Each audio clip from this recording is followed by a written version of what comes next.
नमस्कार मेरे प्यारे साथियों। आज की इस वीडियो में हम बात करने वाले हैं उस मुद्दे की जो देश के लाखों बुजुर्ग कर्मचारियों की जिंदगी से सीधा जुड़ा है। जी हाँ, हम बात कर रहे हैं EPS 95 पेंशन योजना की। सालों से लाखों पेंशनर्स एक ही सवाल पूछ रहे हैं, क्या कभी हमारी पेंशन बढ़ेगी? क्या कभी हमें वो सम्मान मिलेगा जो हमारी मेहनत का हक है? और अब लगता है कि वो दिन दूर नहीं, क्योंकि 14 अक्टूबर के आसपास जो चर्चाएं और मीटिंग्स हो रही हैं वो इस दिशा में एक बड़ा कदम साबित हो सकती हैं। दोस्तों, EPS 95 योजना जब बनी थी तो इसका उद्देश्य था कि जो कर्मचारी अपनी नौकरी के बाद सेवानिवृत्त हो जाते हैं उन्हें एक स्थायी आर्थिक सहारा मिले। लेकिन साल 2014 के बाद से आज तक इस पेंशन की राशि में कोई बड़ा बदलाव नहीं हुआ। जहां महंगाई दिन प्रतिदिन बढ़ती गई, वहीं पेंशनर भाइयों की आमदनी उसी जगह ठहरी रह गई। 1000-1200 रुपए की पेंशन में आज के दौर में एक महीने का गुजारा कर पाना लगभग असंभव है। यही कारण है कि देश के हर कोने से पेंशनर्स की आवाज उठी।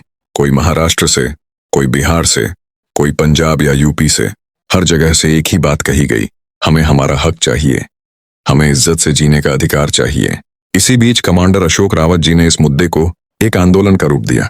उन्होंने देश के अलग अलग राज्यों में यात्राएं की, मीटिंग्स की, प्रेस कॉन्फ्रेंस की और सरकार तक यह संदेश पहुंचाया कि अब यह मामला सिर्फ कुछ पेंशनरों का नहीं बल्कि पूरे देश के बुजुर्ग कर्मचारियों का है।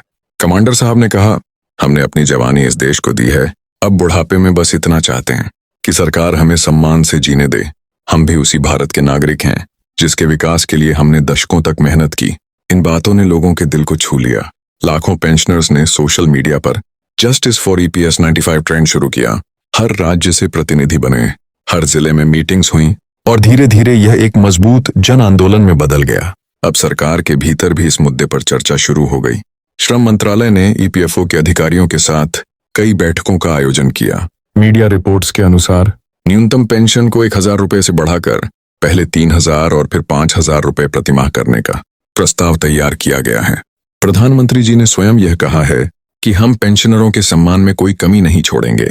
उन्होंने यह भी संकेत दिया कि CBT central board of trustees की अगली बैठक में EPS 95 पेंशनर्स की मांगों पर विस्तार से चर्चा की जाएगी।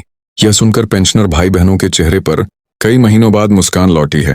लोगों को लगा कि शायद अब वो दिन आ गया जब सरकार उनके दर्द को समझेगी। लेकिन साथियों, केवल आश्वासन से जिंदगी नहीं चलती। पेंशनर संघों का कहना है कि जब तक सरकार इसे आधिकारिक रूप से लागू नहीं करती तब तक यह आंदोलन जारी रहेगा। देश के अलग अलग हिस्सों से रिपोर्ट आई है कि कई बुजुर्ग पेंशनर आर्थिक तंगी की वजह से अपनी दवाइयां तक छोड़ने को मजबूर हैं।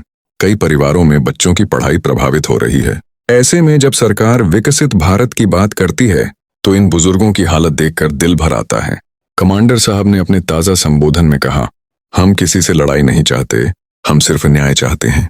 हम वो लोग हैं जिन्होंने इस देश के कारखाने चलाए, रेल की पटरियां बिछाई, बिजली पहुंचाई, और आज अगर वही लोग 1000 रुपए की पेंशन पर जीने को मजबूर हैं तो ये राष्ट्र के लिए शर्म की बात है।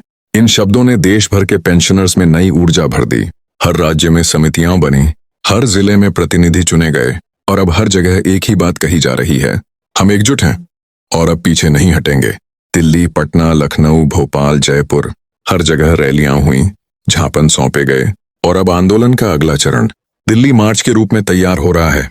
कहा जा रहा है कि अगर अक्टूबर तक सरकार ने ठोस फैसला नहीं लिया तो लाखों पेंशनर्स दिल्ली पहुंचेंगे और ऐतिहासिक प्रदर्शन करेंगे।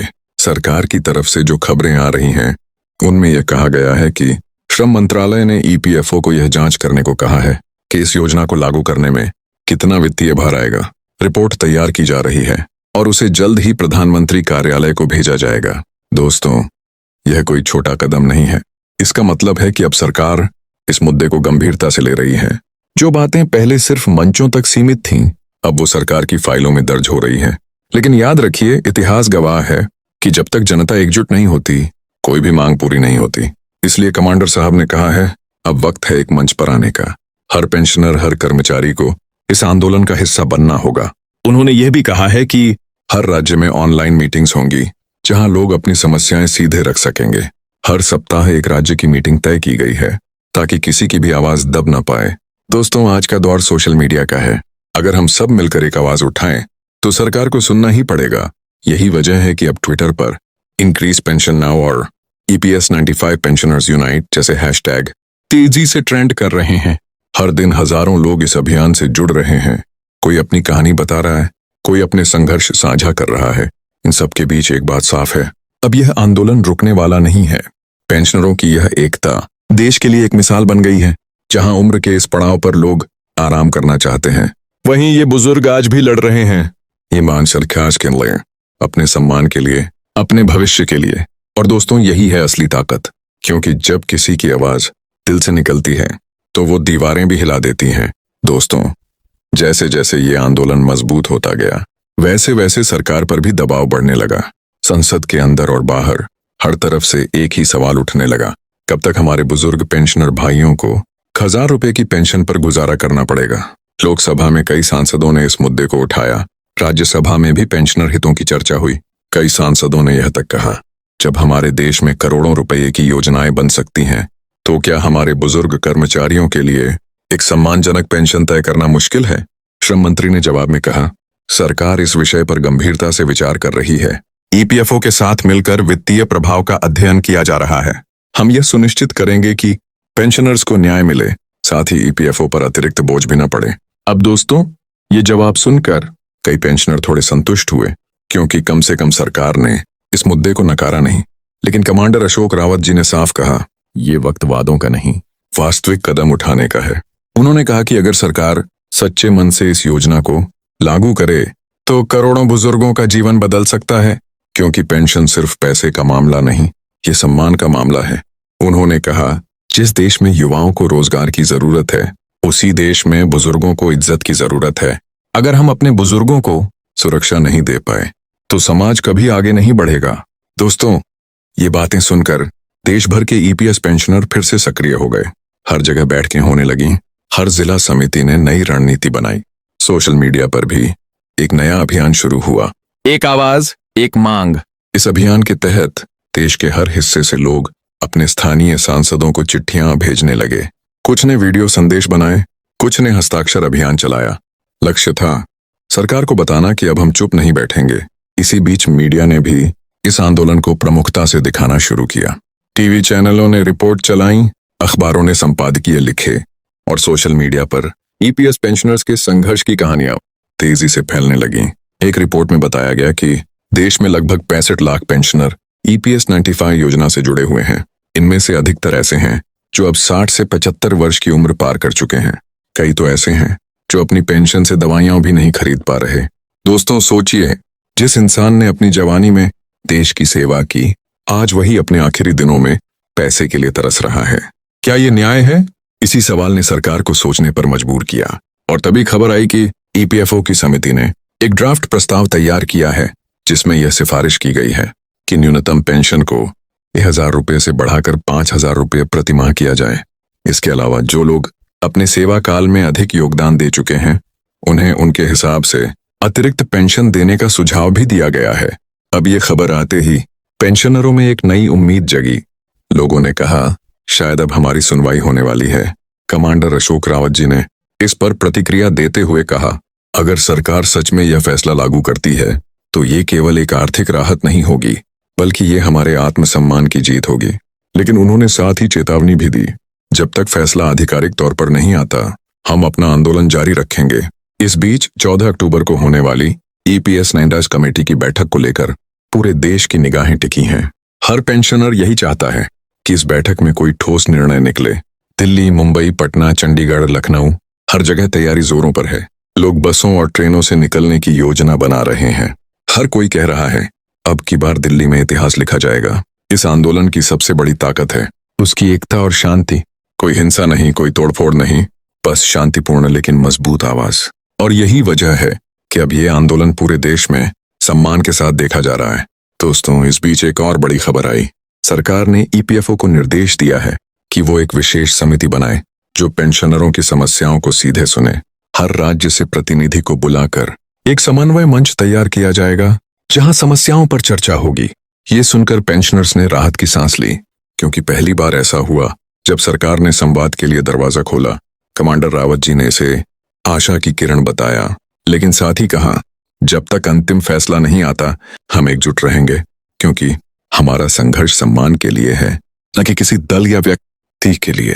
दोस्तों, इस पूरे घटनाक्रम में एक और चीज देखने को मिली, युवा पीढ़ी भी अब अपने बुजुर्गों के समर्थन में उतर रही है।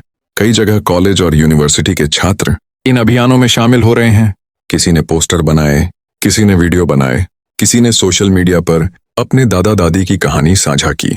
ये एक ऐसा पल है जब दो पीढ़ियां, बुजुर्ग और युवा, एक साथ खड़ी दिखाई दे रही हैं। और शायद यही इस आंदोलन की असली ताकत है, क्योंकि जब कोई मुद्दा सिर्फ पैसे का नहीं बल्कि इज्जत का बन जाता है तो वो आंदोलन नहीं, एक मिशन बन जाता है। दोस्तों, यही वजह है कि अब ईपीएस पेंशनर्स का मिशन देश के हर कोने तक पहुंच गया है।